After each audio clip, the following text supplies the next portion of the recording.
I be yelling out.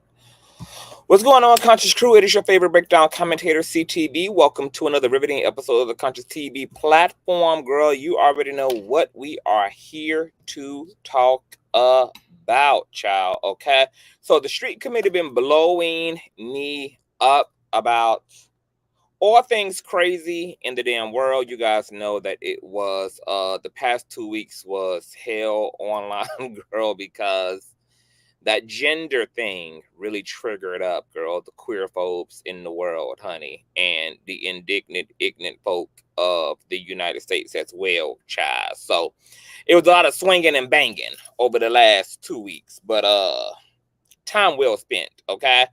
Apparently Neo done pushed on down there to Miss Vladtv, girl, and decided, of course, like every other pastor, that because she ain't got a hit record, girl, and she ain't got nothing else to do but allow our last remnants of her to have been when she was caught up in a cheating scandal, allegedly fucking all type of expensive ass prostitutes and escorts, and having her wife run down there to the divorce court, girl, decided to distract the public, child, by talking about trans folk, okay? Specifically trans children. Now, of course, Vlad has this interview behind a paywall, but there are snippets and a semi-trailer that has gone viral, okay, of Neo sitting down, talking to another lady, and he experienced his fair share of backlash and issued a apology and da-da-da-da. Based upon what I heard from the snippets, there were certain things I agreed with. So we want to get into this conversation. And another one of my street committee members also sent me this random video. I don't know where the hell this video came from, but I think it's an old video, but it might have been republished and resurfaced, girl. What is allegedly a trans woman who was pumping milk from her titties. We want to get into that too. And yes, you heard me correct, girl. A trans woman lactating, okay? Her milk duds, okay? We're going to, have a little discussion about that, okay? Before we get into it, you already know what I need y'all to do, girl. Go ahead and thumbs up the video until it is absolutely stuck. You know that thumbing up not only helps with the YouTube algorithm, but more importantly, girl, it also boosts the notification system and allows all the other unsuspecting conscious crew members to get their ass up in the goddamn building. Also, shout out to all the new subbies. Also, make sure that you have your notification bell set to all so that you don't miss a day or an hour of the king, girl. Okay, sometimes I pre-plan my live streams and sometimes I just pop up on y'all like Christ gonna do it in the middle of y'all sin, honey, and snatch y'all wigs. And also, please share the stream out to wherever it is you have digital media, girl, whether that is MySpace, Your Space, Facebook, the dark side of Twitter, Tumblr. I don't give a damn. Just let them whores know that we're loud, live, and in color. And with no further ado, let's go ahead and push on through. I know a place where you can recharge your soul. Baby, that's Consciouztv. And in the midst of brokenness, he gon' see your asshole. Baby, that's Consciouztv. You gon' heal, you gon' laugh and catch a little shade. Ooh, girl. Y'all know he be slaying, y'all better stop playing. Come hear what he's saying. Ladies and gentlemen.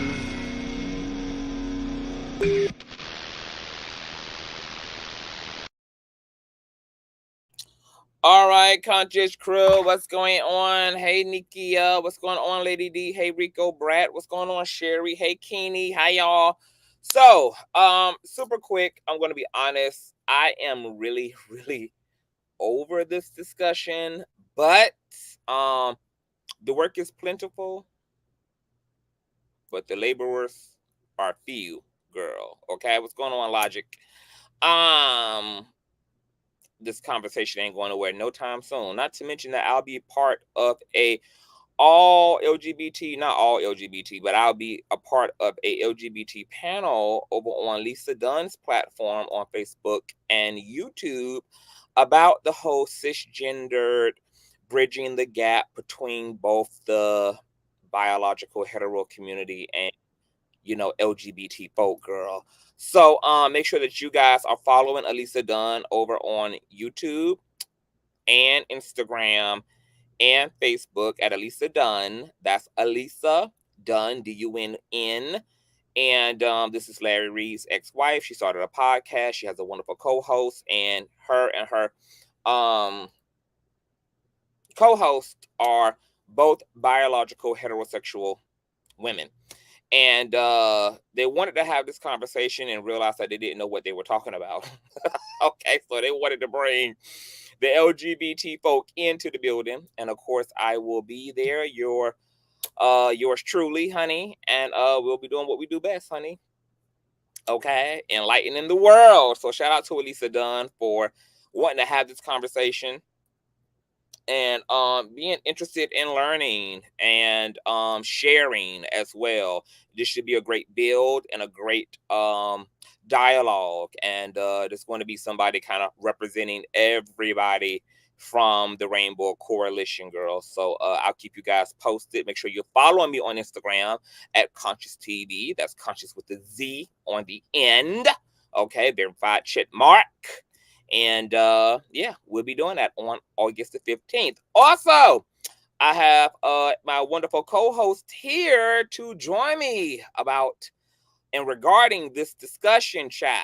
Okay, the one, the only, the very handsome, super talented Tremel. Hi. Hi. Don't say I'm a co-host. I'm just a Co-host. I'm just about to give my opinion, and I'm gonna dip on out of here. Okay, well, Tremel is the side piece to the platform. Okay. Yeah, I'm a side like Yes, macaroni, little mac and cheese. Coleslaw. No, not coleslaw. Barbecue Coleslaw dip. is not, huh? Ranch dressing. No, that's a condiment. I'm a side. Oh, well, you making me reduce to a condiment because you're gonna hit it and quit it. You ain't even gonna stick around like a side does. No, I'm gonna stick around for a little minute. I mean, this is a Okay. discussion piece. It's not like just say what I gotta say and Okay, then so you like a disappear. house salad that's pretty loaded. Yeah, Caesar. Light chicken. Light chicken. Got it. Okay. Tomatoes. Oh Okay. no, we don't do tomatoes on the Caesar. Oh, no cucumbers. No, we might do a little crouton, a little crouton. Croutons. Okay. Side piece with a little croutons. Okay. Flavorful side piece. Yes, absolutely. Well, before we get started, can you tell the folk where they can find you and your croutons at out here on these digital airwaves? You can find me at all spaces and all my places at @IAM_Tremel. That's IAM_TRAMEL. I do appreciate y'all's support because actually the last time I was up here, I got a few nice subbies from this, and I do appreciate all of y'all checking out my music care things. I'm not using you. I would never do that. I'm not That's all they good for. That's all I'm good for is being used, honey. I don't recall sending myself the link. That part, okay. I'm helping him use me, but he's still using me, y'all. Okay. Ooh, Lord have mercy. I might be participating in my own toxicity. Nah, you know these people love you and they barely know me. So if you say that, they're probably gonna tear my ass up. Mm-hmm. Take it easy on them, y'all. Okay. Please take it easy on me. I'm a soft soul. Right, I'm a soft soul. Soft soul. A little bit. Make sure y'all follow Tremel everywhere. Hi, Caitlin. What's going on, Ebony? Hey, Rumors in Tea. What's going on, Kenny? Hey, Ken Goddess. What's going on, Mandrell? Okay, I heard Mandrell done finally started up his own YouTube page, girl. Okay, he ain't got to wait his turn to talk over there on the Fight Club, baby. Okay, he's running things, even though I heard that he's still ignoring the chat, girl. Okay, Mandrell, ain't no point in going live, baby. Okay, it's called live for a reason. Okay, you gotta interact with the folk in the chat, baby. Okay, you gotta talk to them and stuff. Okay, or else hell, you might as well just do pre-recorded material. But that's what I heard through the grapevine, child. Okay, I ain't been over there to see for myself yet, but when I get the time, I'm gonna go over there and support Mandrell just like he been supporting us over chill. So make sure y'all are following. I can only imagine what's going on over there. What type of conversations y'all having over there, Mandrell? What the hell is going on over in the Mandrell multiverse? Matter of fact, Mandrell, if you're available, hit the link. I would love to have you trigger me and Tremel up as it relates to this subject because I can just always count on you for good trigger, child. And he's a trigger warning. Trigger warning. This is the link for Mandrell. If Mandrell wanna pull up to the sanctuary. Let me see something. It was somebody else meant to speak to. What's going on? It's Nene. What's going on? Taylor, Alexis. Hey, what's going on, y'all? Hey, Lady D. All right, so let's get started, y'all. So, Tremel, the last time we were here, we were actually talking about the untimely tragic passing of O'Shea Sibley, who is a Baltimore man who moved to New York and was unalived, unfortunately, by a 17-year-old religious fanatic who stabbed him fatally after they got into a confrontation regarding voguing to Beyonce's Renaissance album, which ironically was a tribute to the LGBT community, which was a tribute and an honor to Beyonce's late uncle, who also was same gender loving and taught her everything she knows, who is dear to her. And here it is, this young Black American male who was a professional dancer and had just came from the beach with his friends, had a great day socializing, ended up stopping by the gas station to pump gas on their way home. And this guy, his friends came over and berated and taunted O'Shea and his friends, asking them to stop, telling them that basically what they were doing and who they were was against their religious views. And that led to a verbal exchange that led to O'Shea being fatally wounded, and he succumbed to his injuries upon arriving at the hospital. Since then, Beyonce has tributed O'Shea in her concert and incorporated him into her show, The Renaissance, which is now on its American leg of the tour. And O'Shea's neighbor also has spoke out about how homophobic the community that they both live in were, because his neighbor is also a same gender loving man. And he tried to give O'Shea and his friends some tips on how to survive this particular community where homophobia was really rampant and the men were extremely toxic. And, being outwardly queer was going to be something that was absolutely going to be met with resistance. And it in fact was. But O'Shea died a hero. He died unapologetically himself. He didn't compromise who he was for other people's comfortability. It's a tragedy that it costed him his life. But to be honest, I plan on going out the very same way. Live or die. I'm doing me. Period. And it's just gonna have to be a danger room session whenever it needs to be a danger room session. I don't know how you feel, Tremel, but yeah. So that incident came off on the same timeline of the just hilarious It's Blessing Rose minstrel Who Owns Womanhood, T.S. Madison drama around gender and agency and space and sexuality and the difference between woman and female, man and male girl, and it was just a lot going on. Well, the discussion has continued to move forward because Miss Neo sat down with the lady friend over on Miss Vladtv. Okay, the link was for Mandrell, but I'm actually glad that Monica also hit the link as well. Hey, Monica. Hey, boo. How you doing? How you been? Lovely. I've been great. How you been? Long time no hear. Positive. See, let me tell you something, Conch. Been meditating, been working on my temper. Positive energy. I'm trying to promote positive energy. Come on, okay? Zen. Yeah. You know how I usually come on and I be going off. I'm trying to be positive. I'm working on myself. And you know what? You've been on that self-care, self-love journey for a while. I'm very proud of you. Thank you. That's because I need it. Because I know if I keep going down this path of me losing my temper, you know how bipolar my ass is. I'm gonna end up somewhere I don't want to be. So I have to come try to. I have positive things coming my way. Commissary, Monica. I don't have to put no money on your books, baby. No. Okay. I want you to be amongst the free, okay, and not enough. Oh yeah, I love my freedom, baby. Of course, that part. Sitting on here waiting on my weed, honey. I'm ready to roll up. Okay, nice. Okay, well, I ain't gonna hold us here long. So what I want to do is I want to play these sound bites from the Vlad interview with Neo, and then I want to get you and Tramel's opinion about what Neo said in this interview. Now, before I play the sound bites, you guys, and thumbs up on you on y'all way coming in. Neo has apologized, okay, since these remarks, okay? So that's what we want to get into first, and we're going to work our way backwards. So let me go ahead and share my screen. This is courtesy of Miss Instagram. All right. Sorry. I was just saying, hey, y'all. I know y'all miss me. Y'all miss Miss Monica. Yes. This is courtesy of the real earthquake on Instagram, girl. Okay, so this is captioned, after much reflection. This is coming from Neo, who is apologizing for his recent comments on gender identity. After much reflection, I'd like to express my deepest apologies to anyone that I may have hurt with my comments on parenting and gender identity. He wrote in a statement shared to Twitter on August the 6th, quote, I've always been an advocate for love and inclusivity in the LGBTQI plus community. So I understand how my comments could have been interpreted as insensitive and offensive. And the closer singer acknowledged that he has more to learn.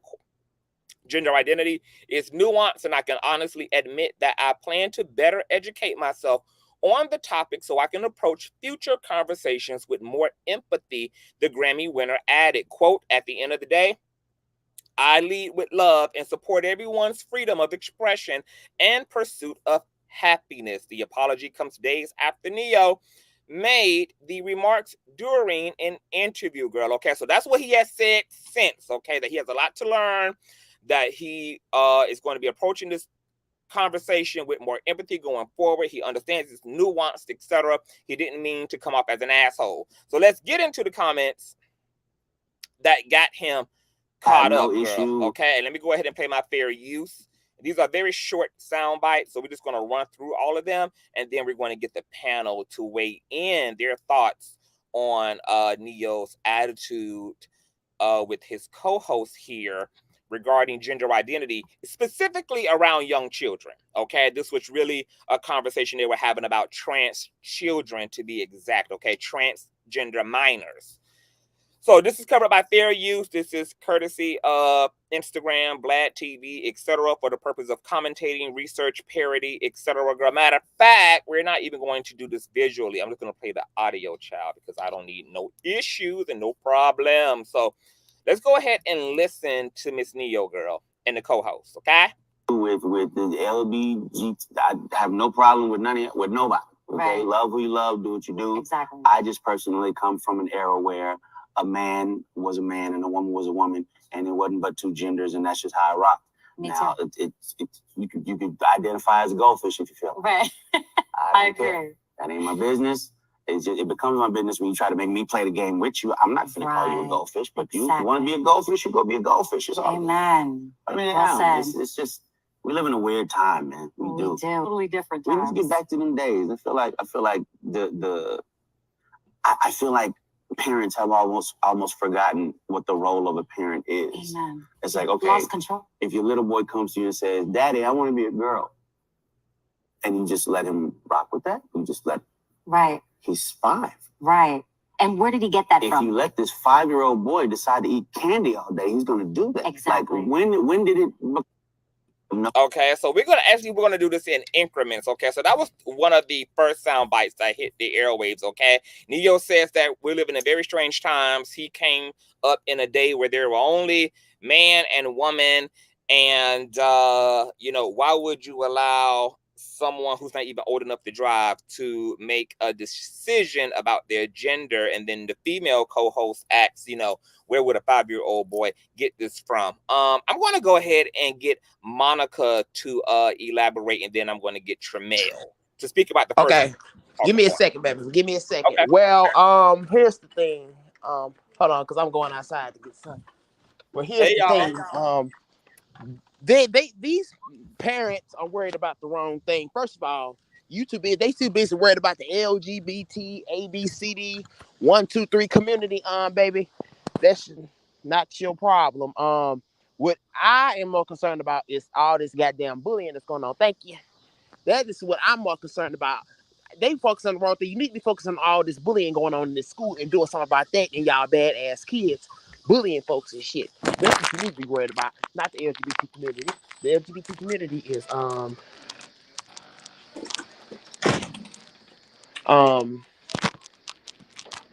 not your problem.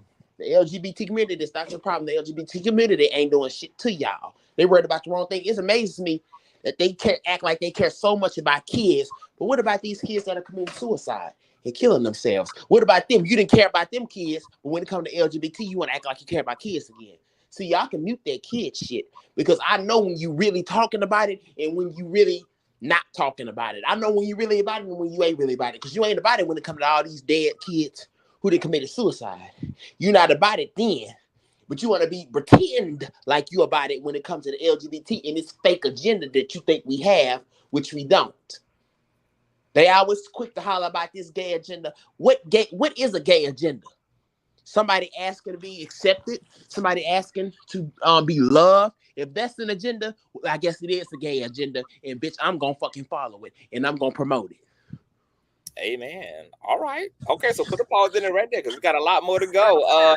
Tramel, what are your talking points around Neo saying that you come from a different generation? This wasn't something that he grew up around. This wasn't something that was in the public, etc. And why would a 5-year-old or a minor, be allowed to transition genders, etc.? I want them to be for real. Like, please be for real.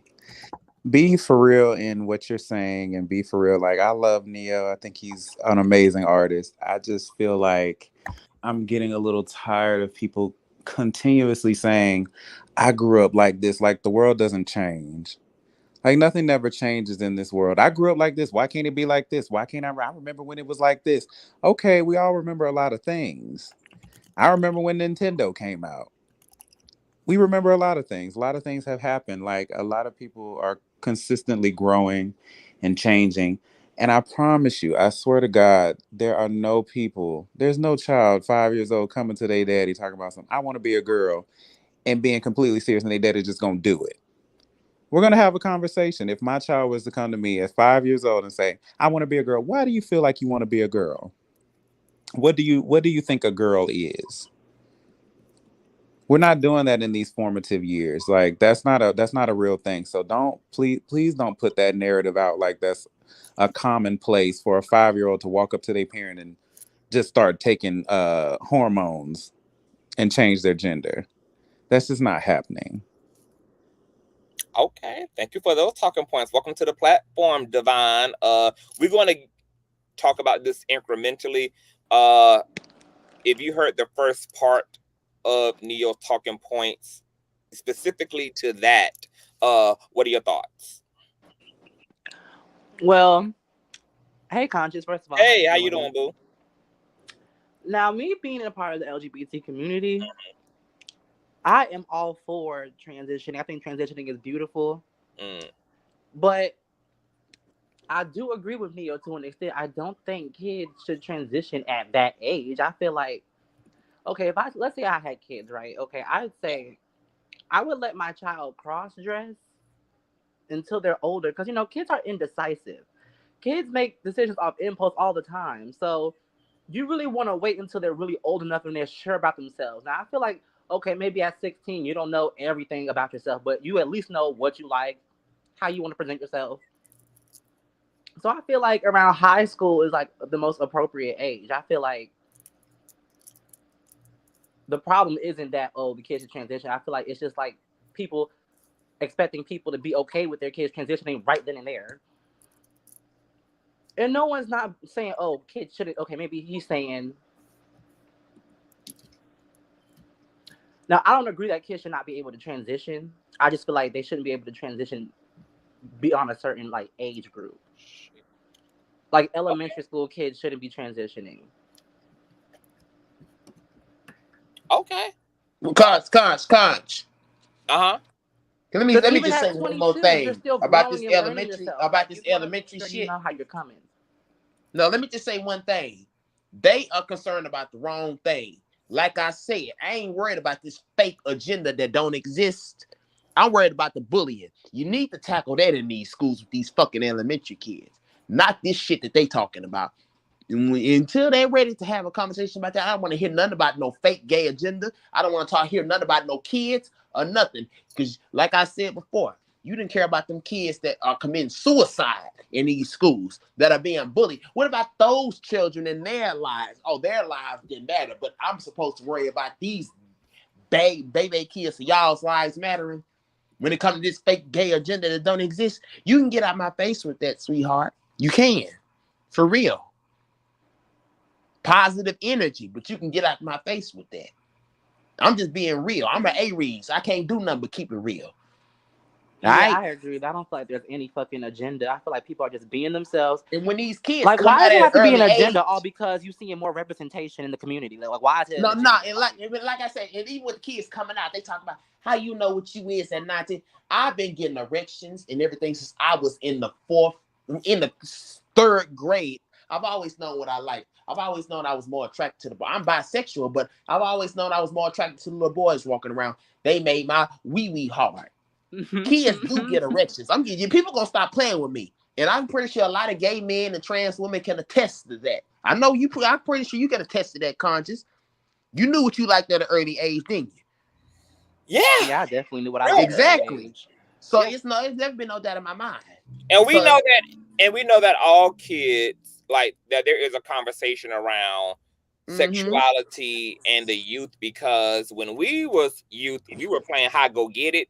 We was hunching and doing everything. We were being fast, etc. All of that. So this idea that, because see, puberty only represents the body's experience, those hormonal changes, but there's a lot to be said about how people experience themselves emotionally, psychologically, and in other ways that are yet to be tested and understood on a physiological level. So I think that conversation does need to expand. Get some feedback in somebody's phone. Somebody got some, I think it's Monica who got some feedback. And I want to say this to the first part of Neo's comments. If Neo did not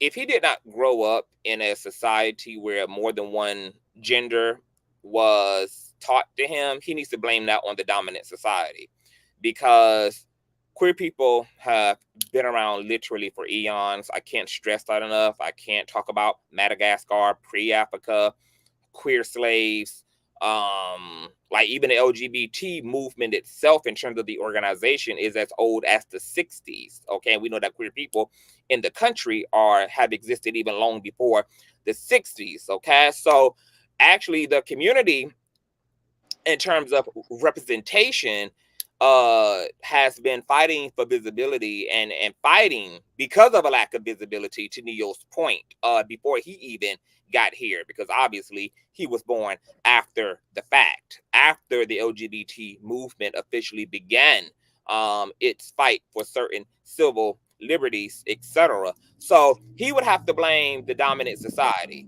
for queer people not being around, not being in media. Neo is 40.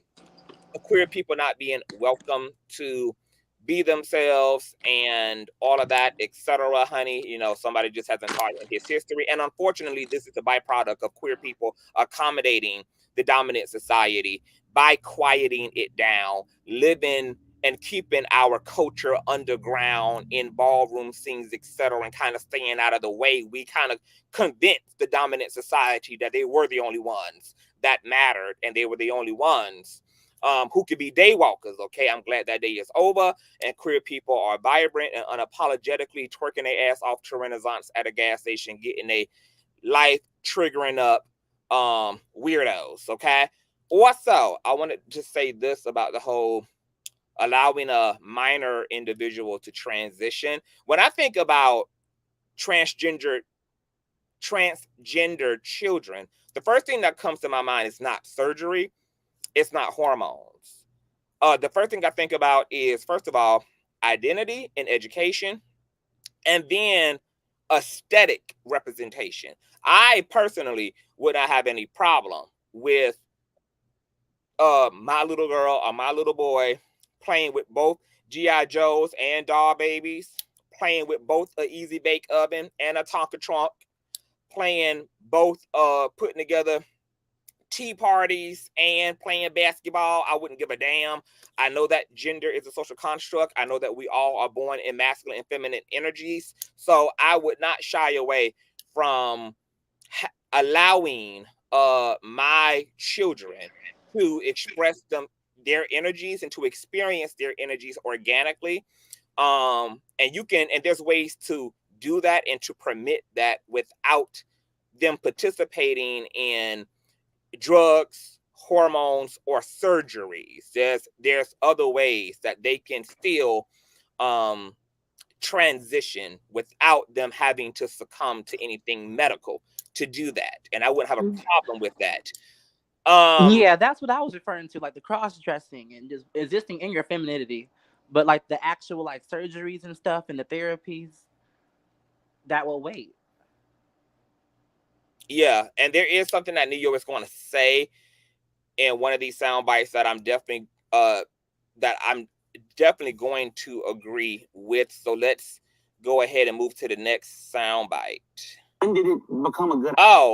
Before we do, the female co-host. What's going on, loved ones? The female co-host had stated, she was like, "Where would a 5-year-old learn this? A 5-year-old male is raised around women. He has a mother. He has sisters.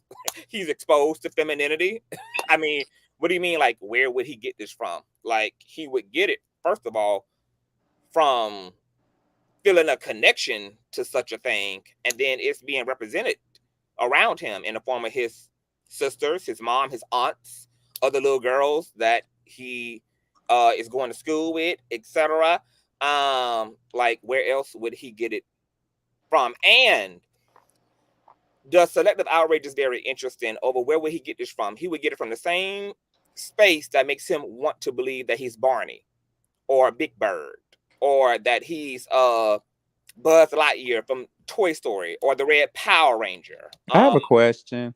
And if the dominant society allows these young people to bounce around as all these other characters and to explore their imaginations and to be present in their creativity and to play dress up and princess and Cinderella and all the other shit that kids get to be, what in the hell is the conflict around gender? And I'm going to tell you what the conflict is.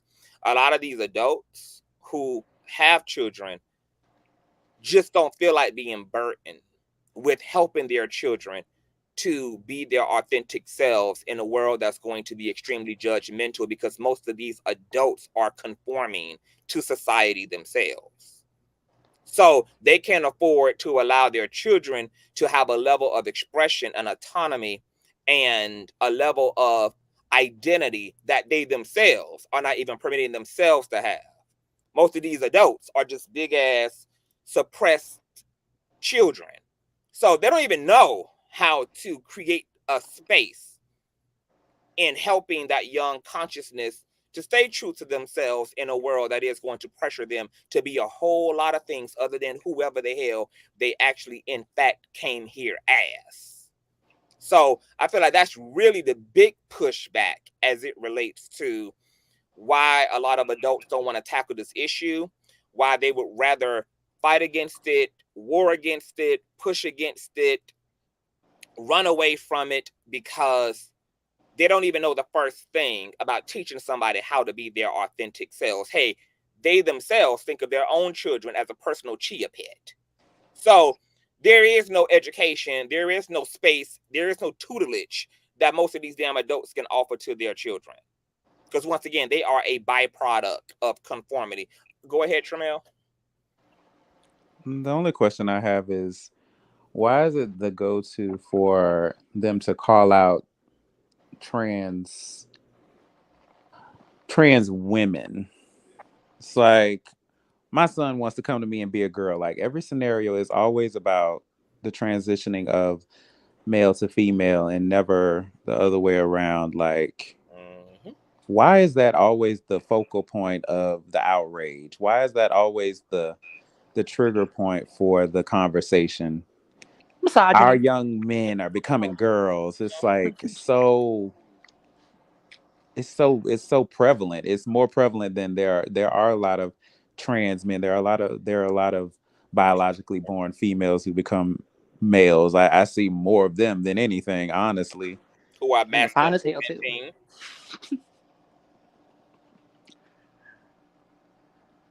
I just want to know why. Like, why is that always the go-to? It's because of what a Divine said.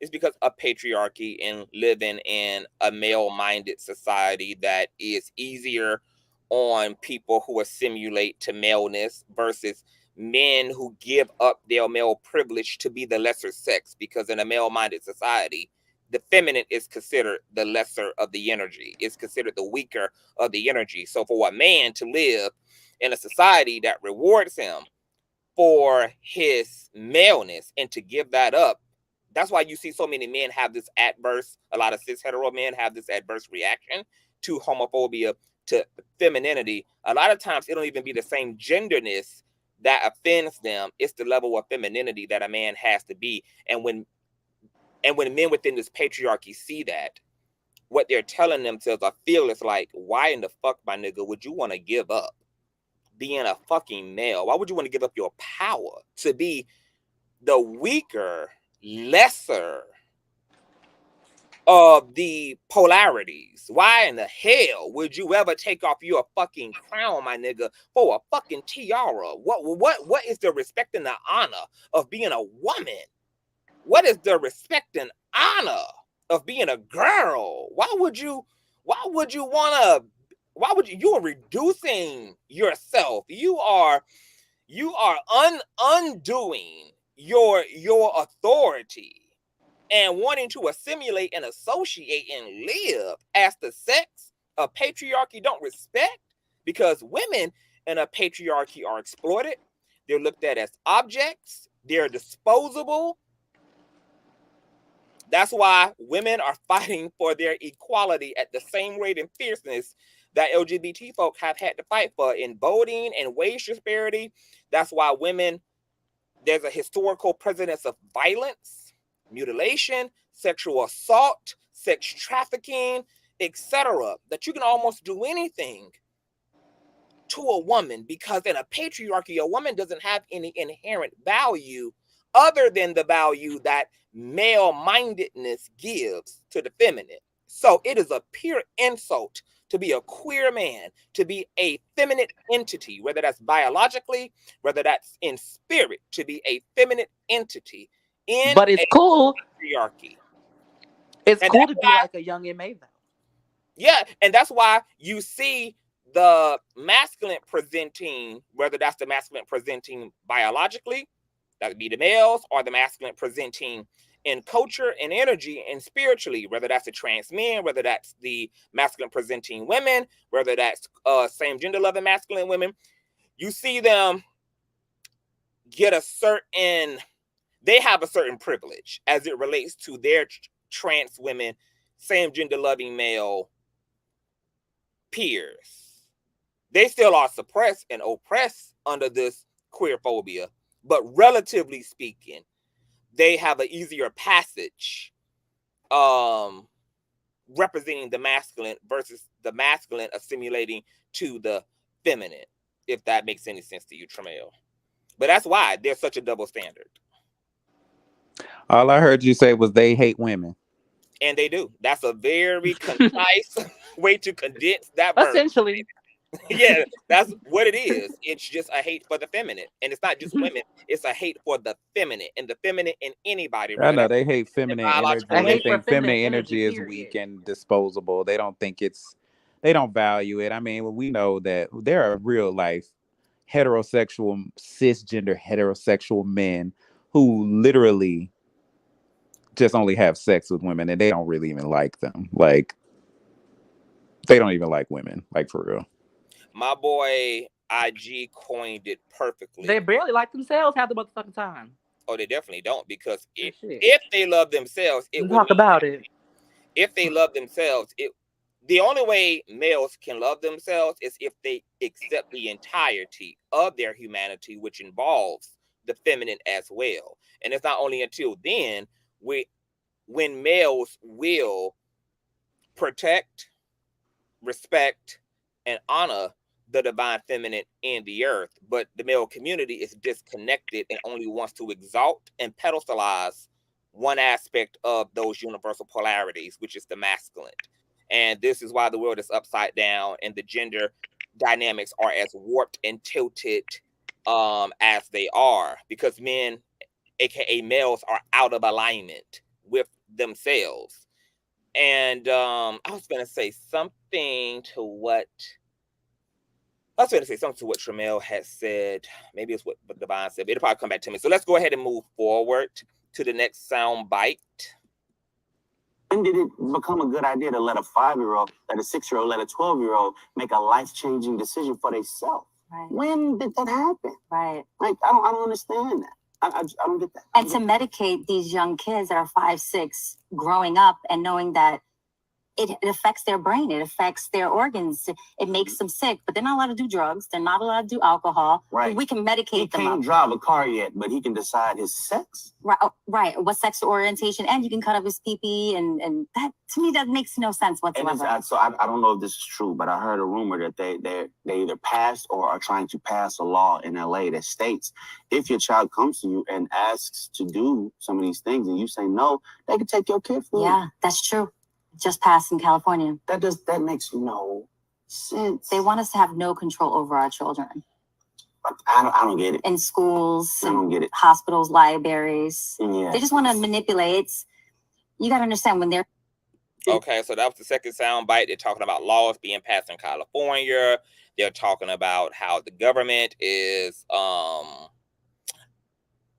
pretty much pushing or co-opting the LGBT community and trying to take away parental rights and agency over their own children, making it damn near illegal in certain states to even push against the gender identity, the chosen gender identity of the youth, etc.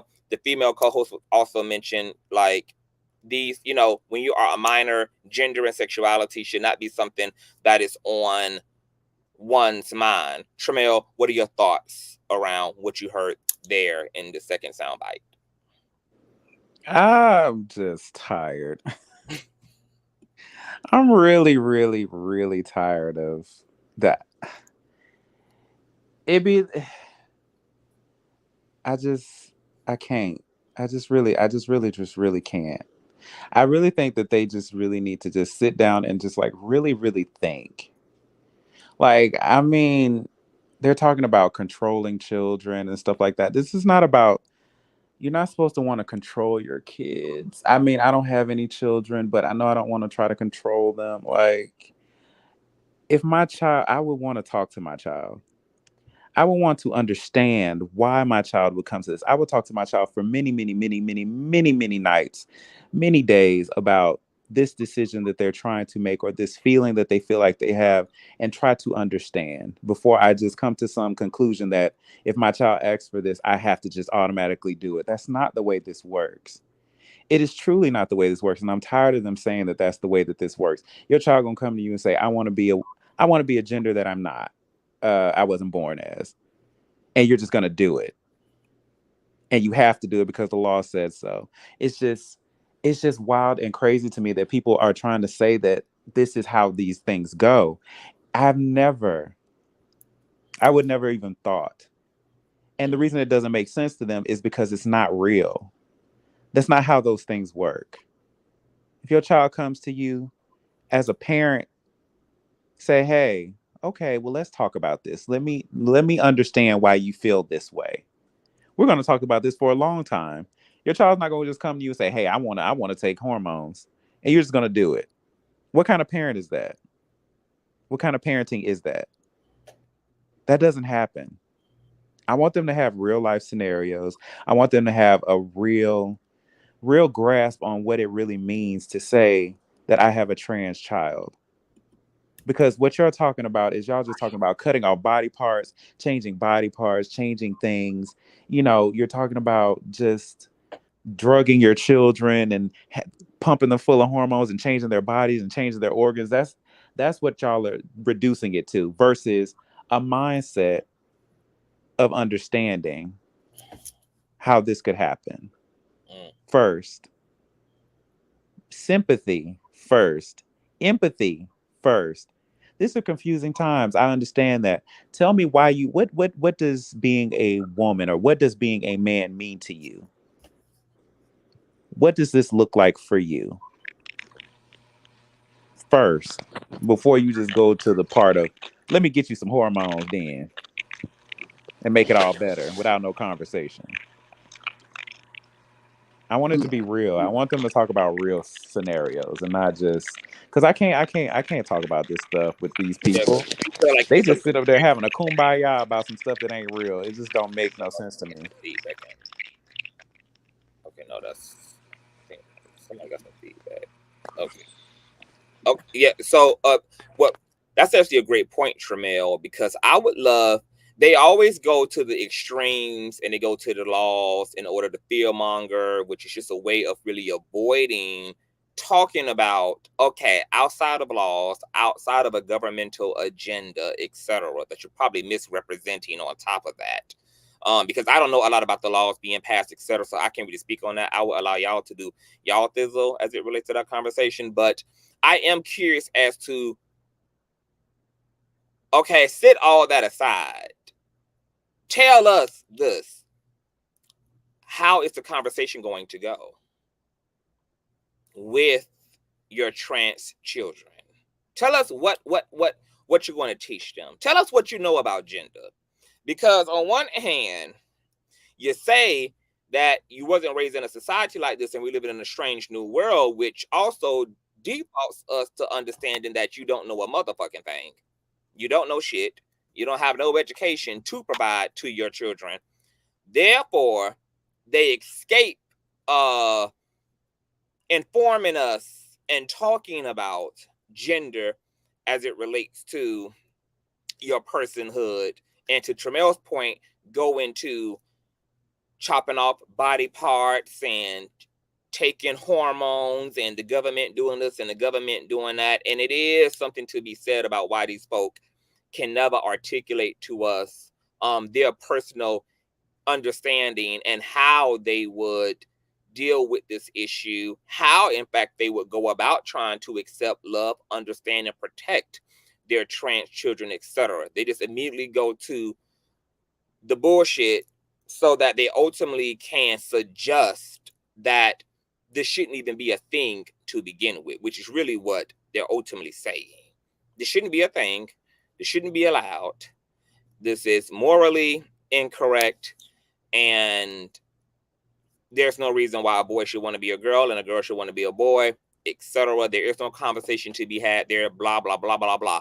Devon, what are your thoughts about the laws? Do you know anything about the laws that are being passed in California? I see that all Conscious Crew members are saying that them are incorrect. That's actually not true, etc. And to people's points in the chat, there are a lot of anti-queer legislation being passed, specifically in Florida, where they're banning books. They are banning drag queens from reading bedtime stories and Pokemon to children, etc. They are openly suppressing curriculum around LGBT, etc. Child, I mean, they're going to fuck off. It's a whole lynching. But anything you want to say to them talking about this agenda to force parents to comply, if not be penalized and have their children ripped from them if they dare not accept their transition? Divine, you there? You're on mute if you can hear me, love. Okay, Divine might have stepped away. Monica, any thoughts that you have? Oh, okay, you got Divine back. Hello? You there? Can you hear me? Oh, I think my feedback is acting up. Okay, can you hear me? You got some feedback in your mic. There's some feedback in your mic. I'm going to come back. Okay, go ahead. Okay, Monica. Any thoughts you have on that, boo? On this government's agenda? Like I said, Conch, what agenda are they talking about? There is no agenda. There is no agenda. I'm still trying to see what fake agenda they talking about, because there is no agenda. It's just people that ask to be loved and accepted. That's the only thing. People are asking to be loved and accepted. And if you got a problem with that, then I don't know what to tell you, boo-boo. That's your problem. That's not ours. If whatever somebody's doing with their kid, no, you shouldn't medically transition. But they have a problem with a kid just identifying as trans. Bitch, it ain't none of your damn business. Focus on your kid and they fucked up ass actions. And stop worrying about other people's kids. Whatever they doing with that, that's their child that they brought into this world, that they created, that has nothing to do with you. Focus on your own bad ass kids you got roaming around here that can't sit in class and shut the hell up. They can barely pass the 4th grade. They graduated high school, but they can't read worth a damn. Focus on them damn kids. Because from I'm saying, these gay kids that you're talking about, they growing up, they becoming entrepreneurs, they growing up, they being successful, they making money, they in the movie business, they in the makeup industry, all that. Them same kids that these niggas, kids of y'all that picked on, they growing up to be somebody. This same trans kid that you picked on, you giving hard time, they grew up to be the next Laverne Cox. They growing up to do big things while your knucklehead kids ain't growing up to do nothing but be like y'all. And that's what you need to focus on. And that's all I got to say. And focus on bullying. Do something about the bullying. If you ain't talking about bullying, I don't want to hear shit about no kids. I don't want to hear nothing about kids unless it's got something to do with bullying. And I don't want to hear nothing about no schools unless it's got something to do with bullying. If it ain't got nothing to do with bullying, I don't want to hear shit about no schools, no kids in no schools, or nothing. If it ain't got nothing to do with that. And I am dead ass serious. Positive energy. Let my positive energy rub off on you. But I am dead serious about that. For real. Now, Ronald Lucas says California is proposing a law for gender affirming, but it's the only state so far, and it's far more states passing anti-LGBT legislation. BS also made a very, very good point. BS Speak says they put children on meds or suggest meds quickly when they can't sit or pay attention. And that's why a lot of people call it selective outrage. It's okay to pump your kids with this, that, and the third, and to allow them to be diagnosed with ADHD, etc., and to be on Ritalin and Prozac and Adderall and everything else, and then there is all of a sudden a medical pause to the idea of gender and all of its nuance as it relates to things considered a medical transition or a chemical surgical transition, while to BS's point, a lot of these kids are already on all other types of medication for their behavior, for their minds, for their energies, for etc., girl, for various reasons, honey. And those parents are signing off on the waivers. Now, I looked up the laws around hormones and HRTs, etc. What kind? Oh, I'm sorry, baby. Let me just say one more thing. I'm gonna shut up. For all these people in the comments talking about bullying and I bullied, well, come do it to me then. Because I was tell you something. I was on a vacation and it was some kids that I was finna whoop them and their parents for real.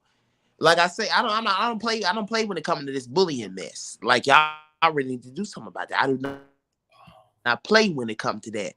Like I say, I'm trying to change my ways, but it was once upon a time I will fight you and your kids if you come fuck with me. You little kid, you got your little kids walking around here thinking they can bully gay folk. Could tell them to come mess with me, try that with me and see what's gonna happen. And you can come too. It's plenty to go around. Positive energy. I'm trying to change myself, Conch. I really am, because the old me would have cussed you and your kids out and fought you and your kids. But I'm trying to change myself. I'm meditating daily. I'm trying to change myself. But I'm still not the one. I'm still not the one. I'm going to humble myself more, but I'm still not the one. I'm still not going to take no BS from you or your children. All right? They try that with them kids in school, tell them to come try with old Monica over here. Okay, that's all I'm going to say, and I'm going to shut up. Okay, thank you for that brief that brief whatchamacallit, Monica. So as I was saying about the hormones, etc., on average, trans children are not allowed to partake in hormones until they are 16 years of age. At 16 years of age, you can also do a lot of things legally. You can emancipate your family. You can work legally.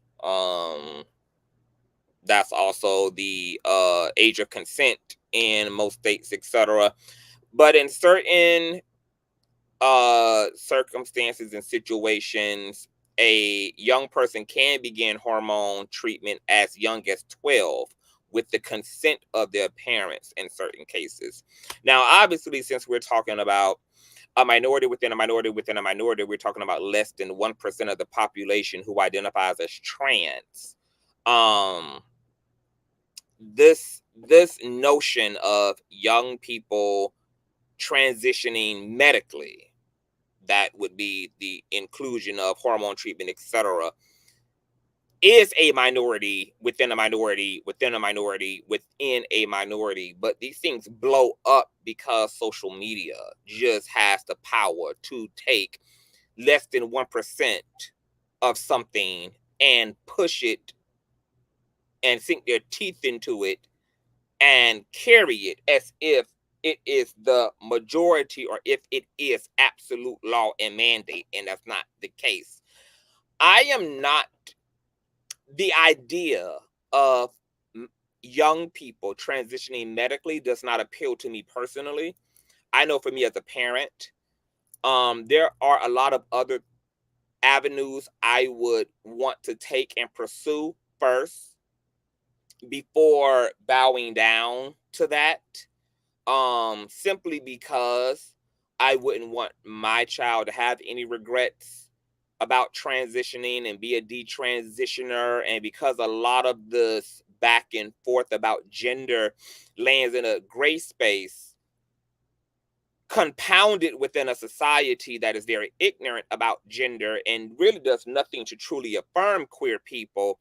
There's a lot of trans, non-binary, gender fluid individuals who will conflict their whole lives with their gender, and not really so much because of the issue of gender itself, but because of the issue of space and affirmation and care and love and being able to being afforded to live a dignified life, accepted for who you are in a country that you can also count on being safe in. It's literally the peer pressure and the isolation and the judgmentalness from the dominant class that really causes people to wrestle and to conflict with their identities, because to exist in a way that warrants a lot of ignorance from people is not for the faint of heart.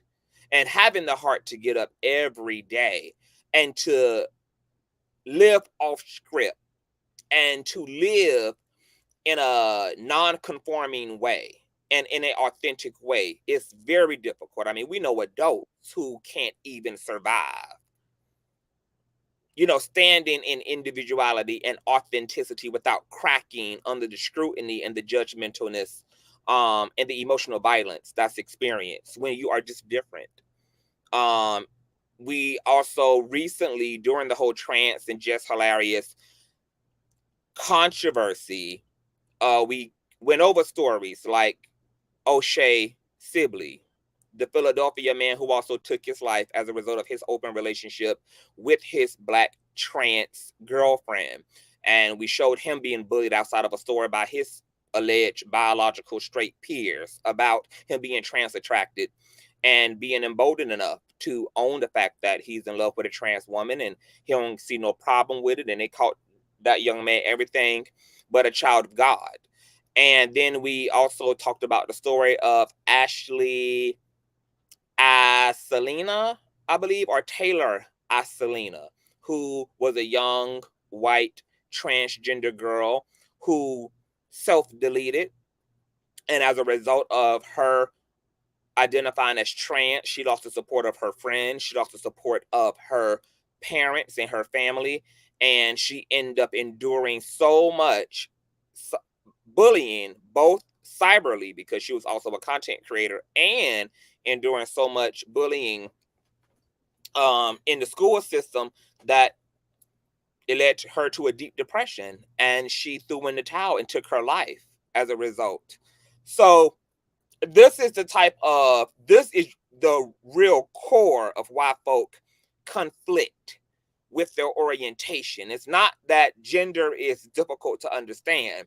It's not that all people being born in masculine and feminine energy is a difficult concept. It's easy to be what you naturally are.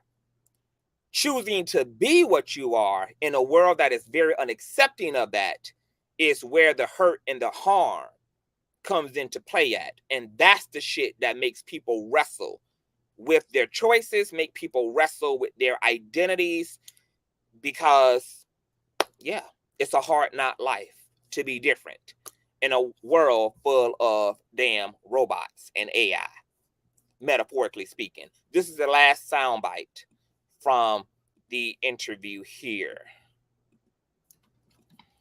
You got to understand, when they're so young and they're already, that's impressionable. That's right. Mm-hmm. And from them, they're going to believe what you say. I mean, we say Santa Claus is real, you know, the Easter Bunny. Like, right, exactly. Like, they know what they're doing. Remember who you're dealing with. Like, I can't take credit for it, but I heard somebody say one time, it's like, all right, if your son comes to you and says, Daddy, I want to be a girl. Ask your son, what is a girl? That's a good one. What is he going to do? He's going to say, well, he might want to play with dolls. All right, you want to play with dolls. Fine, play with dolls. Right. But you're a boy playing with dolls. That's right. I want to wear pink. All right, cool, wear pink. But you're a boy. That's right. Wearing pink. I was a tomboy. I still love boy sneakers, and I love my baseball cap. Doesn't mean I want to be a man. Right. I just like... Style preference is one thing. Right. Gender selection is but a whole other thing. But I like playing sports, too. Okay. You got to understand, when they're so young... So, what do you think about Neo and his co-host saying it's fine to be feminine if you are a male? You don't necessarily have to be female or be woman. If you want to play with Barbie dolls, if you want to wear dresses, you want to do feminine things, that's okay. You can do those things and still be male. If you are a female and you're into masculine hobbies and masculine activities, it's okay. You can do that and still be female. Tremel, what are your thoughts on Neo affirming that before one even gets to choosing between whether they are girl or boy, that there's other options before making or thinking and contextualizing oneself in that way? I think I'm glad that they're actually turning the conversation into a real conversation about what it means to, just parent your child in a real way. Let's say if your child does come to you at a very, very young age and say, I want to be a girl or I want to be a boy, what does that look like for you? Like, what does that mean? Tell me what you think a boy is, or tell me what you think a girl is. And, and just help them, guide them through that. Because, like, when they go to this whole place of, changing their genitalia and, hormone therapy, it's just like, why are y'all going straight there with this conversation?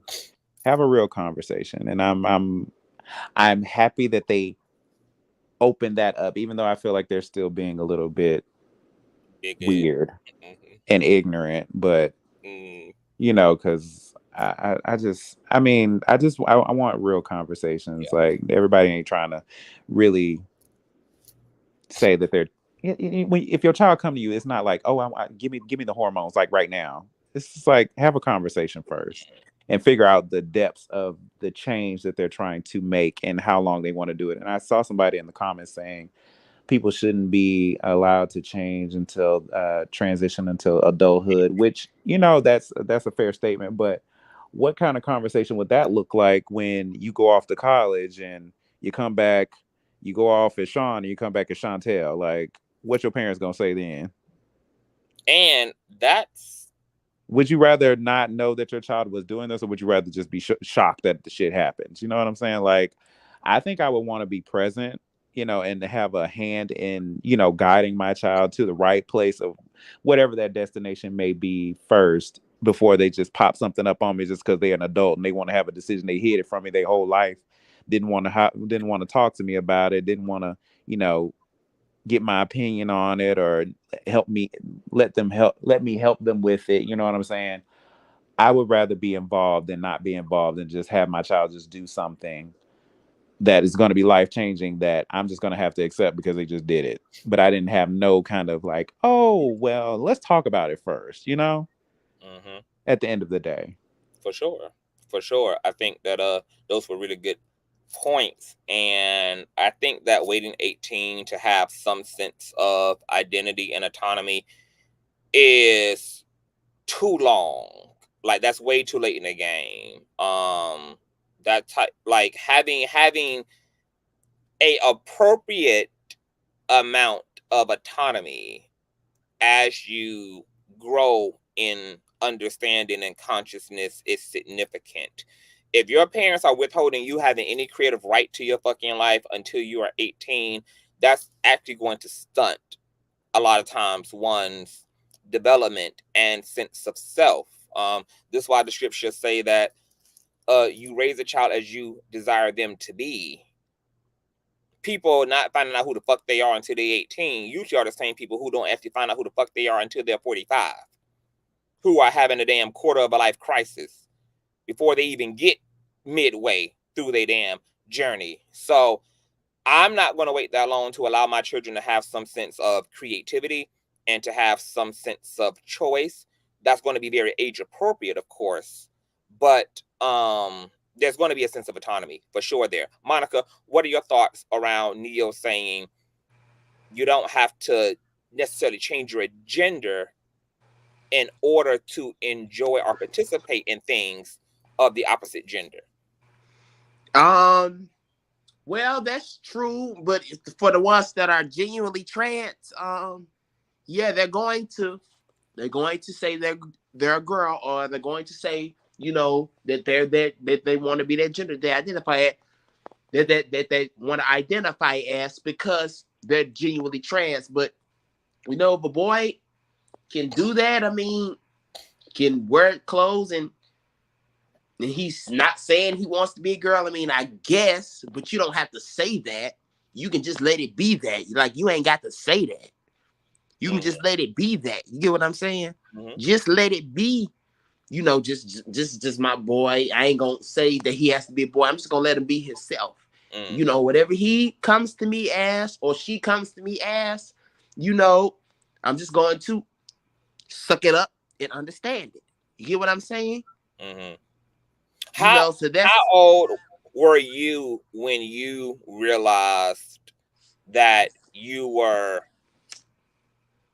woman spectrum, that you was trans? Like, when did you know that you know that you know? Well, when I was 16. Okay.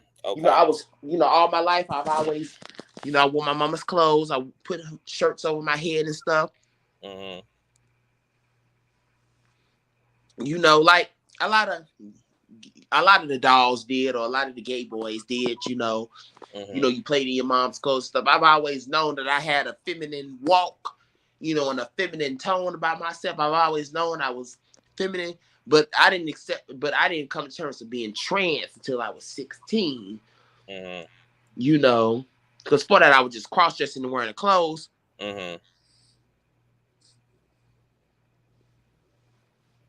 But I didn't know that I didn't accept it until I was 16. You know, then I didn't medically do it until I was 18, because, you know, I wasn't old enough. I didn't medically do it until I was 18, and I had to do like 3 months of counseling. I had to get diagnosed with gender dysphoria. You know, it's a process that you have to go through.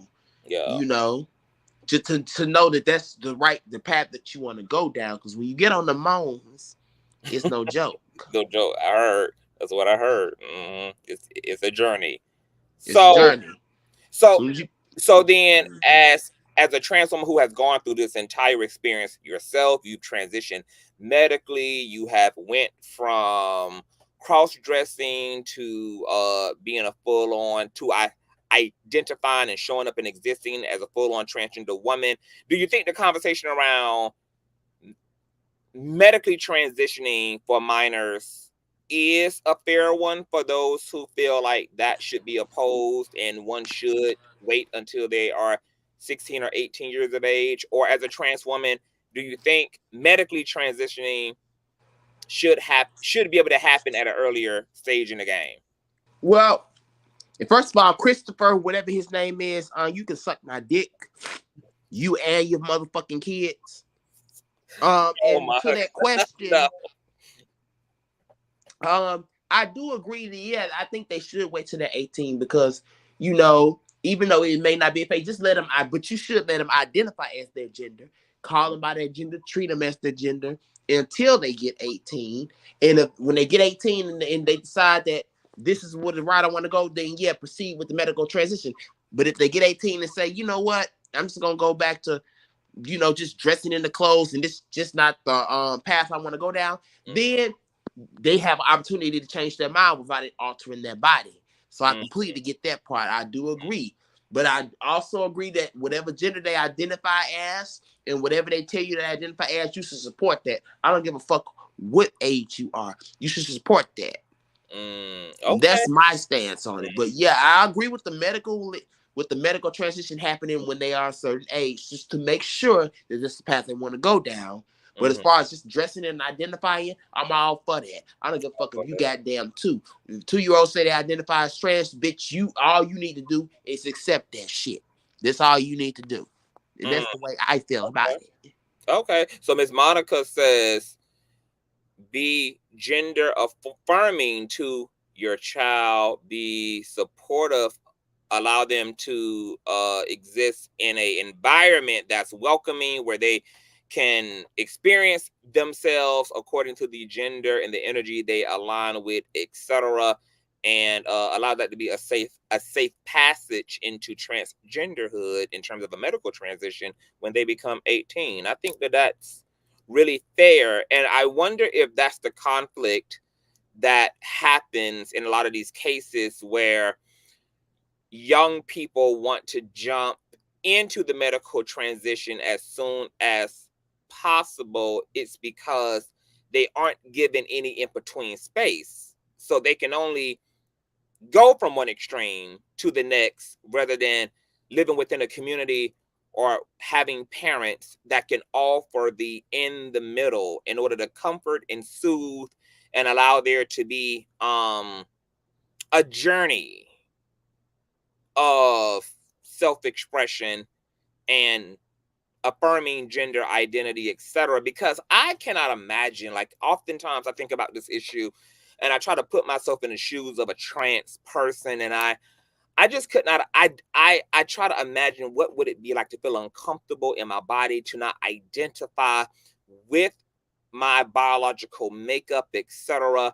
I couldn't imagine what it's like to be a young person and to have that experience with your body, coupled with how harsh, and to Monica's point, how harsh young people can be. I mean, the harshest judgmental that you're going to experience is when you are a young person, honey. Middle school, high school, elementary, honey, because them kids don't have no filters, baby.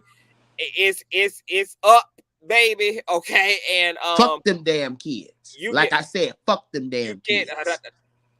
Let's curve some of that for YouTube's sake, Monica. But I understand, honey. These kids are off the chain. They are driving other kids to unalive themselves. That's why I mentioned the young trans girl who claimed her life as a result of both physical and cyberbullying. Has a detrimental impact on people's emotional and mental and spiritual state. It's not natural to be unaccepted. It's not natural to be unloved. These are very unnatural social constructs. Being ostracized, being berated simply because of your humanity is a very bizarre, mind warping, emotionally devastating way to live. And it's really unfair and cruel for anybody who's ever been a victim of long-term bullying. Okay, not just isolated bullying, like when you had, the them raggedy shoes you was wearing in school until you got to middle school, and then mama and daddy had a better job, and from there you could be funky fresh, okay, on for the rest of your life. But people who have experienced long-term bullying, that corrodes at one's sense of self and pride, and can drive any sane, healthy person into total self-destruction. Torita, thank you for being here.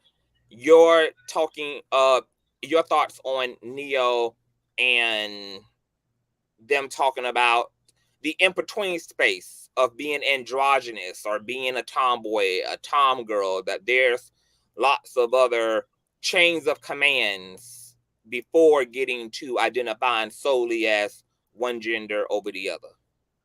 Good evening, Conscious. How are you? I am awesome. How are you?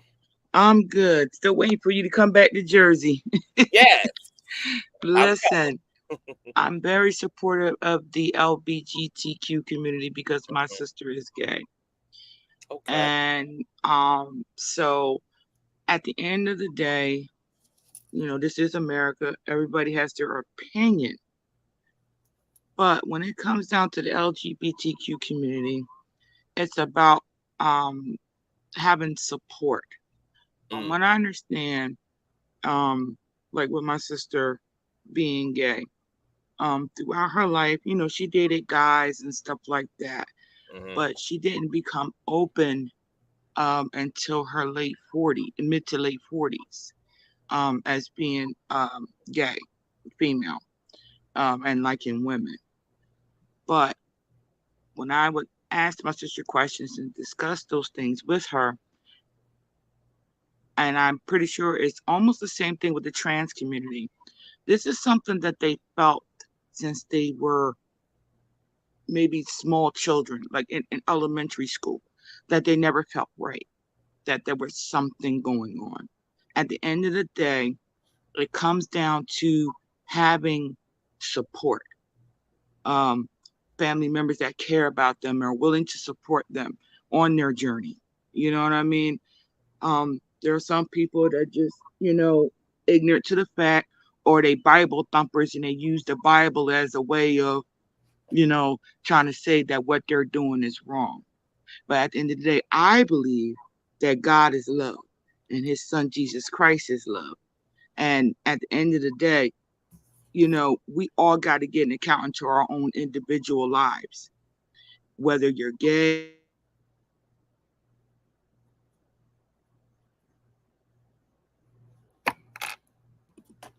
Tarita, if you can hear me, your microphone went mute, love. Is something that it was emotionally within them, from the time they were young, you know what I mean? Just like when I was born, I knew I was straight, you know what I mean? But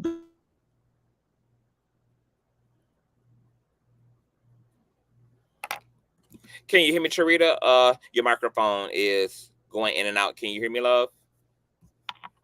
About it. Can you hear me, Tarita? You know what I mean? You know what I mean? So at the end of the day. Okay. You're going to have to go out and come back in, love. There's something going on with your connection. But I agree that God is love and that Jesus is Lord and Savior. To Christopher Law's point, who says you don't want to put transition on a child. I don't think it's for anybody to put on anyone. I think that there needs to be an education and there has to be systems in place to help, especially Americans who live in a severe binary. There has to be a deepening of education around gender studies. Like, gender studies is a real thing. You can go and literally get certified in degrees. This is a literal scientific, sociological, nuanced subject that people go and get master's degrees in. This is a very deep topic. And before trans and non-binary and non-gender conforming people, showed up in the public, it was not a conversation that Americans had to have about gender, because to Neo's point, people just represented the so-called polarity, even those who never felt that existing as one over the other was truly them. So now we're having an opportunity, thanks to trans visibility, non-binary visibility, non-gender conforming visibility, to nuance the discussion.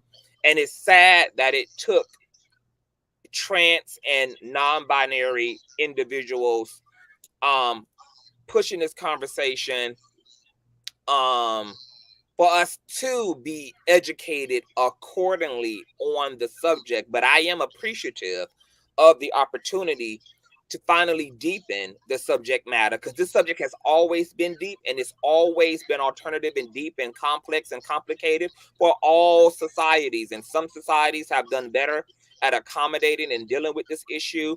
A lot of, like, the Navajo community, Native Americans, indigenous Native Americans, pre-colonized Africans, the Mediterranean, Madagascar, the Haitian culture, all these communities and cultures around the world globally, Egyptians, etc., have reserved categories for third, fourth, fifth genders, etc., and nuanced the discussion and the enlightenment around sexuality and gender identity.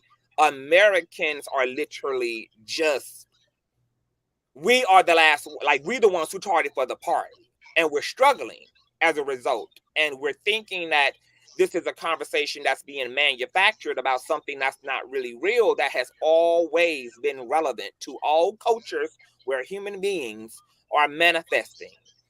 There's never been a time in this world anywhere where biological, so-called heteronormative operating people were the only people in a community, the only people in a tribe, the only people in a village, the only people in a system. And that even in and of itself is also a social construct. Heteronormativity is a social construct.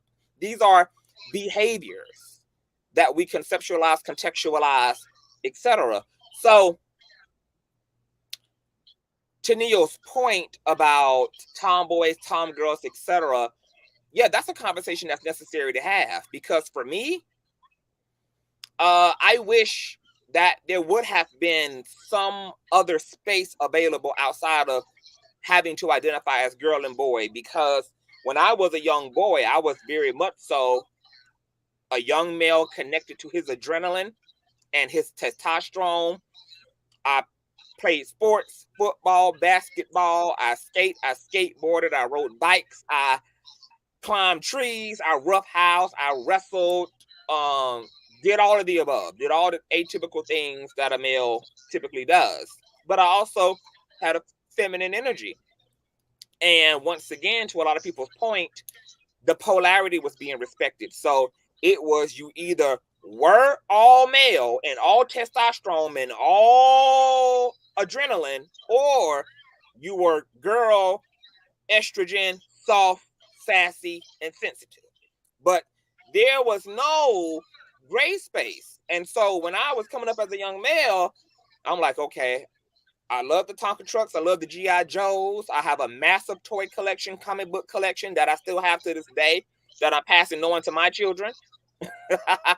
And I also had an attraction to the Barbie dolls, the mermaids, the things that was in the girls section. But once again, there was nobody like to Neo's point to say, hey, that energy is the feminine energy, and you have that energy. I have that energy as your father. Your mother has masculine and feminine energy. And it's okay for you to exist, to express the feminine aspect of yourself, etc. Of course, that was hardly not anything that any of us were afforded, for those of us who are 80s and 90s babies. And so it was interesting to figure out this gender thing without any information, without any representation. Even when I grew up and got into high school and I started developing my personal style and I wanted to grow my hair long, that was even equated and associated with the feminine and being a girl, because I didn't want to necessarily wear cornrows. I wanted like to wear my hair, like wear hair. I wanted blowouts. I want it straightened. I ain't want locks, cornrows. I wanted my shit to. I want to be a pretty bitch, a pretty nigga. Okay, I was into all the things of the things, but I also didn't identify with being a female either. I didn't identify with being a female. I never. So can you imagine how it was back in the 70s? I grew up in the 70s and the 80s, so there was no like how it is now. This generation right here, who are really technically really exploring their sexuality. Back in the 70s, 80s, it was either you was gay or straight. There was no non-binary, none of that. And non-binary mean swinger back in the 70s and 80s. You know what I mean? You swang both ways, things like that, where it was like kept under the covers, kept in the closet, kept, back there. You know what I mean? It was either you was gay or straight compared to now, this generation here in 2023. You know what I mean? At the end of the day, I like what you posted, what Christopher Law says, with the transitioning and not putting that so much on a young child. But like I said earlier, if you are a supportive parent, you're going to pick up a book and you're going to read and you're going to ask questions and talk to a doctor, you're going to, because at the end of the day, that parent or that supportive person that's involved in helping this young girl or young boy transition are going to be their supportive partner. So you're going to want to educate yourself, you know what I mean? And know, what it is, and what you have to do to help them along their journey. You know what I mean? And that's education that so many parents, Tarita, they're really not interested in, because some people refuse to do it because they're in denial. Then not only are they in denial, but they also, you have coupled and compounded with that religiosity and yes, the idea of this being morally wrong. And so I went through that with my mother. When my sister finally came out as gay, she was straight lesbian. And like I said, in her late 40s. And when she came, I knew it. I knew my sister was gay when we was like 3 and 4 years old. I knew my sister was gay. Because like I said, she was like you said, tomboy, tomgirl. She was a tomboy. You know what I mean? But as we got older, I started seeing other things, which made me know that my sister liked the girls and she really didn't like boys. But she did the, try to be hetero thing and date guys and have sex with dudes and stuff like that. But at the end, like I said, she was in her late 40s coming out. And when she came to me, I told her, I said, Tanya, I knew it all along. And she just burst out in tears. She was like, for real? She was like, are you serious? I was like, yeah, I ain't got no problems with that. But when she came out to our mother, we were shocked how her attitude was. Because my mom has always been one of those, free-willing, open. My godfather was gay. You know what I mean? Everything. But now your daughter's gay. Now you all of a sudden you have a problem. And you throwing the Bible up in her face. And I told my mom off. I really did. I said, I can't believe you're doing this. It was okay for you to have gay friends and have, my God, a gay man be my godfather. But because your daughter is gay, now there's a problem. And it made my mother think about it. And then she did apologize to my sister, you know what I mean, and took it back. She just was, I think at the end of the day, my mom said she was scared for her. You know what I mean? No one chooses to be gay. You know what I mean? It's not a life choice, and this is something within them. Just like I was born straight, you know what I mean? She was born gay. Period. Point blank. Everybody may not agree with what I'm saying, but that's what I believe. And why would you choose to be gay? You know what I mean? And suffer the traumatics behind it for people who are ignorant, and want to beat up, on gay people and put them down. And why would you sign up for that? Nobody signs up for that. That's why I don't believe that being gay or being trans is or the whole LGBT community. This is not a life choice. This is something that was within them, you know, at the end of the day. And as far as the Bible's concerned, that's man's word. Man. Okay? At the end of the day.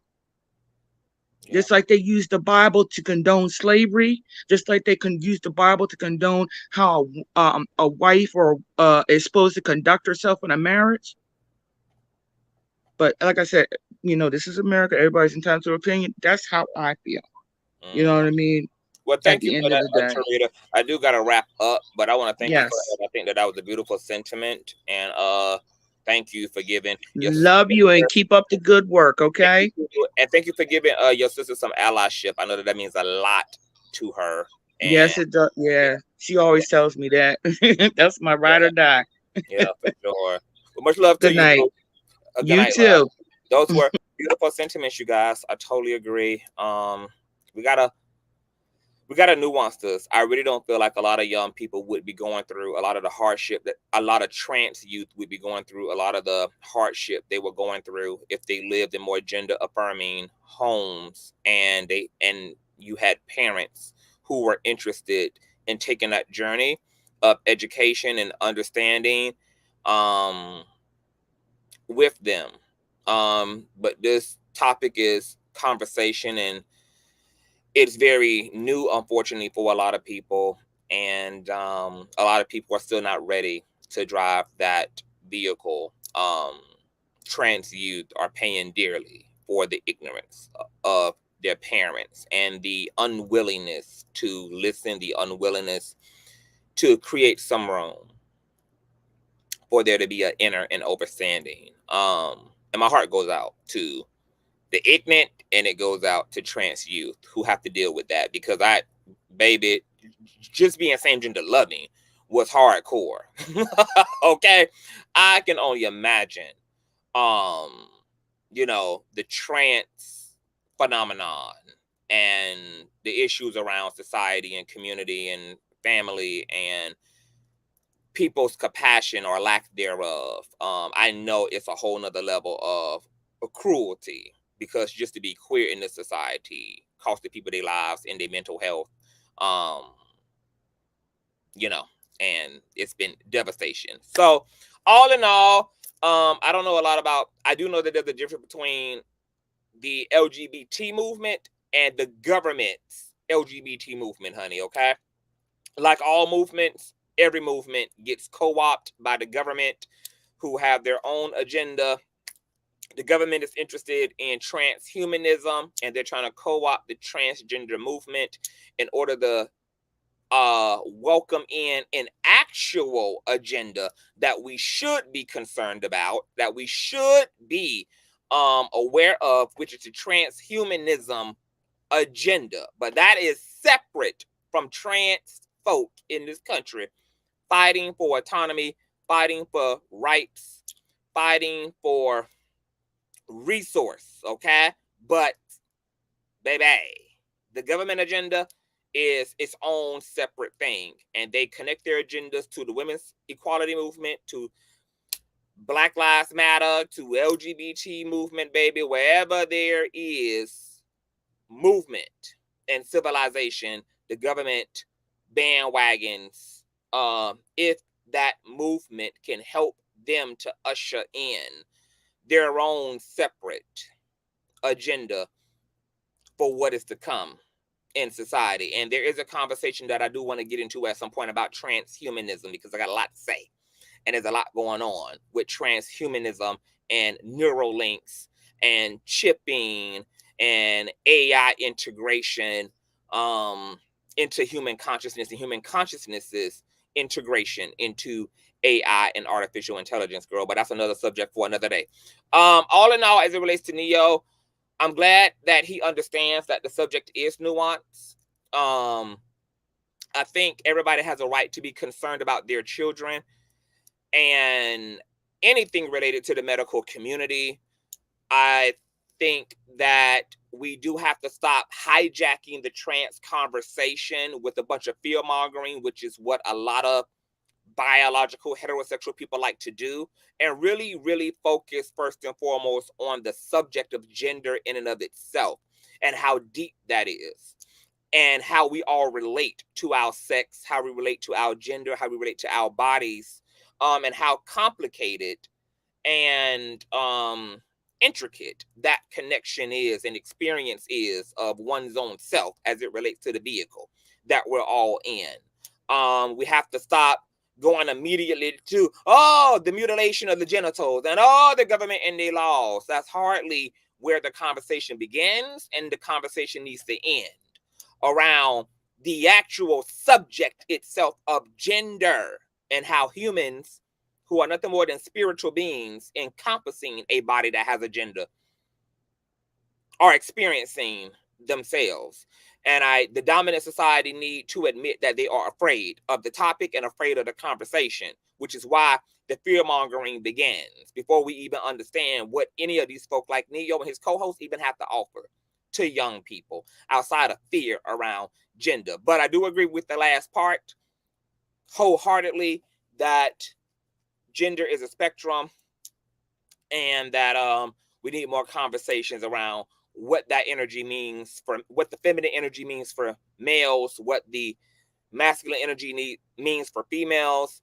And there didn't need to come a fucking day where we can just accept that these polarities were all made in the image of, and just retire the issue of gender and let people express their energies, be in their energies, exist in their fucking energies, and become whole in their damn energies, male or goddamn female. Last but not least, the street committee sent me, girl, this video of a alleged trans woman who was lactating, girl, okay, with pumps and all. So I'm gonna show you guys this. I have a 1-2 opinion on it, and then we're done in the sun, honey. Okay, check out. Hold on, let me make sure. Here's the other one. Let me make sure this clip is good for one. Let me make sure ain't nothing inappropriate in it. Hold on. Trans woman was pumping milk, baby, out of her breast, girl. Okay. And it got the girls gagging, baby. Okay. So let me go ahead and share so you guys can watch this, girl. Okay. This is why I titled the other half of the video, girl. Trans women pumping milk. Okay. Listen to this and watch this closely. Okay, so it's been 40 minutes since I've been pumping. Yeah. This is what I'm able to get up to now. Not much. I'll put it in the corner. It's not bad for only a week of doing it. Here's the other one. This one's got a little bit more. So I don't know what the one means, but yeah, that's how much I got now. So yeah, I'm lactating. Hey, it's super awesome here. AK the free thinking lesbian, and this man is very delusional. He has been ingesting hormones that would produce a liquid that would lactate out of his chest. And well, he has this bright idea that he wants to let a baby ingest this liquid full of pharmaceuticals that you don't know what it might do to a child. Just so that he can be fulfilled. So he's having a child validate him to make him feel something that really naturally he would never feel. He will never be a woman, and they're trying to poison our youth. Wake up. Okay, so it's been... So that was, of course, very interesting to watch. So, of course, rather than take this at face value, include in the same gender loving woman's feedback, for what it was, I decided to go do a little digging, okay, to get to the bottom of this. And interestingly enough, you guys, there is a space for men being able and having the capacity to lactate, okay? Check this out, courtesy of GoodRx.com. Can men lactate? Okay. Matter of fact, hold on, let me check this. Let me make sure ain't no raw titties out on the website, girl. Make sure that is good. Okay, all right, girl. Check this out, child. Okay, they did a great comprehensible breakdown of this phenomenon, girl, of males and females being able to, in fact, lactate, girl, in their titty meat. All right. So let's get into it, child. Can men lactate? The Unmentionables is a series that answers common questions we all have about our bodies, but are sometimes afraid to ask. Key takeaways. The idea that anyone who isn't nursing, including men, can make breast milk may seem bizarre, but how different are male and female breasts really? The truth is, any person, even those who are not pregnant or nursing, can lactate. Lactating when not pregnant or nursing is usually a sign of an underlying medical problem that shouldn't be ignored, okay? Breast milk is made in the mammary glands of the breast. Typically, lactation happens in response to pregnancy and birth-related hormonal changes. While it's rare, sometimes people who are not pregnant or nursing, including men, produce milk from their nipples. When this happens, it's usually a sign of an underlying issue. And the key word here, you guys, is usually. Doesn't mean that it in fact is. Just typically, on average, which also means that there are cases where there is no underlying issue and it can be observed and taken for what it is. A milk producing titty. Okay? Can a person who is male produce breast milk? The short answer is yes. Anyone can lactate. All children and teenagers have a small amount of breast tissue. If that tissue is exposed to hormones like estrogen and progesterone, during puberty, it develops into a breast capable of making milk, but milk is normally only made in late pregnancy and while nursing. Even for people who don't develop full breasts in puberty, lactation is possible, if unusual. Galacturia is the medical term for breast milk production that is not due to pregnancy or nursing. What makes a man lactate? Most cases of male the G word, girl, are caused by high levels of a hormone called prolactin. Prolactin is the human hormone that stimulates milk production. Everyone has a small amount of prolactin in their blood, but it is not usually enough to lead to milk production. Hyperprolactinemia is the medical term for a person who has abnormally high levels of prolactin but isn't pregnant or nursing. When prolactin levels are high, the mammary glands in the breast produce milk. Let's run through some common causes of this hyperprolactinemia. Okay, pubatory tumor. That word is a benign tumor in the am I even pronouncing this word right? Whatever the fuck this P word is too, girl. Gland, okay? The part of the brain that makes prolactin. These type of tumors are the main cause of this hyperprolactinemia and unwanted lactation, okay? Hypothyroidism. A underactive thyroid is another less common cause of this hyperprolactinemia. A lot of the hormone circuits in the body are connected. So when no one is dysregulated, other hormones are often affected too. Low thyroid hormone levels can lead to extra activity in this pituitary gland, and if the cells in the pituitary that control prolactin are overstimulated, that can cause this hyperprolactinemia. Girl, okay? These motherfucking words. Medication side effects are the above, girl, okay? And I'm not reading through none of those words, but as you guys see here, all the common medications on it. These motherfuckers here. Nausea medication, antidepressant medications, certain antipsychotics, opioid medications, blood pressure medications. All those things, girl, can cause your titties to leak. That infamous milk, girl, is it bad? Okay, this is the question that, or the statement that the same gender loving woman was getting to in terms of, you know, underlying health issue. Is it bad if a man has high levels of prolactin? High prolactin levels in people who are male can cause a range of symptoms and issues related to sex and physical appearance, which can be difficult to live with. These include words I'm also not going to be goddamn pronouncing, okay? Abnormal lactation, abnormal breast tissue growth, a hormonal change that can cause a low sex drive, thinning bones, reduced muscle mass, and loss of body hair.